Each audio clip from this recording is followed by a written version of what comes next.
उत्तर प्रदेश विधानसभा चुनाव में भाजपा की ओर से सीएम योगी आदित्यनाथ को अयोध्या से लड़ाने की तैयारी है। यही नहीं, राज्य के दोनों डिप्टी सीएम केशव प्रसाद मौर्य और दिनेश शर्मा की सीटों पर भी सहमति बनती दिख रही है। केशव प्रसाद मौर्य को कौशाम्बी जिले की सिराथू विधानसभा सीट से उतारा जा सकता है। यह उनकी पारंपरिक सीट रही है। वह भाजपा के बड़े ओबीसी नेताओं में से एक माने जाते हैं। स्वामी प्रसाद मौर्य, धर्मपाल सैनी समेत कई अन्य ओबीसी नेताओं के पार्टी से जाने के बाद उनकी अहमियत और बढ़ गई है।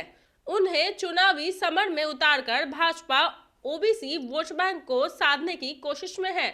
सिराथू में 5वें चरण में चुनाव होना है। केशव प्रसाद मौर्य के अलावा दिनेश शर्मा को लखनऊ की 3 में से किसी एक सीट से उतारने की तैयारी है। पार्टी सूत्रों के मुताबिक एक तरफ भाजपा सीएम योगी आदित्यनाथ को अयोध्या से उतारकर हिंदुत्व को धार देना चाहती है। इसके अलावा दिनेश शर्मा को ब्राह्मण चेहरे और केशव प्रसाद मौर्य को ओबीसी फेस के तौर पर प्रोजेक्ट करने की तैयारी है। यही नहीं, इन दोनों नेताओं को पूरी आक्रामकता के साथ प्रचार में उतारा जा सकता है। दरअसल उत्तर प्रदेश में ओबीसी बिरादरियों और ब्राह्मणों की नाराजगी का निगेटिव विपक्ष की ओर से तैयार किया गया है। ऐसे में भाजपा इन नेताओं को आगे करके इसकी काट करने की कोशिश कर सकती है। यादव बिरादरी इस चुनाव में सपा के साथ मजबूती से खड़ी दिखाई दे रही है। इसलिए बीजेपी की रणनीति है कि अन्य ओबीसी वर्गों को छिटकने से रोका जा सके।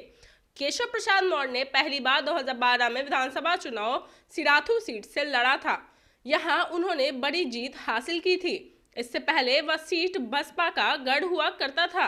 इसके बाद केशव प्रसाद मौर्य को बीजेपी ने 2014 में लोकसभा चुनाव में फूलपुर लोकसभा सीट से टिकट दिया था और यहां भी वह बड़े अंतर से जीते थे। यह सीट जवाहरलाल नेहरू की भी सीट रह चुकी है। इसके बाद भाजपा ने 2016 में उन्हें विधानसभा चुनाव की जिम्मेदारी दी थी। 2017 में भाजपा को बड़ी जीत मिली थी और इसके बाद उन्हें डिप्टी सीएम बनाया गया। हालांकि माना जाता है कि वह सीएम बनने की रेस में खुद को मान रहे थे, लेकिन केशव प्रसाद मौर्य ने कभी खुलकर इस बात को नहीं कही।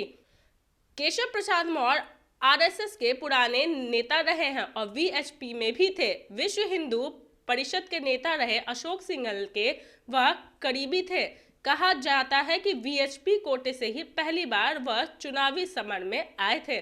हम आपसे फिर मिलेंगे ऐसी और अपडेट्स के साथ। आप बने रहे न्यूज़ भारतवर्ष के साथ। मैं तन्वी, पटना।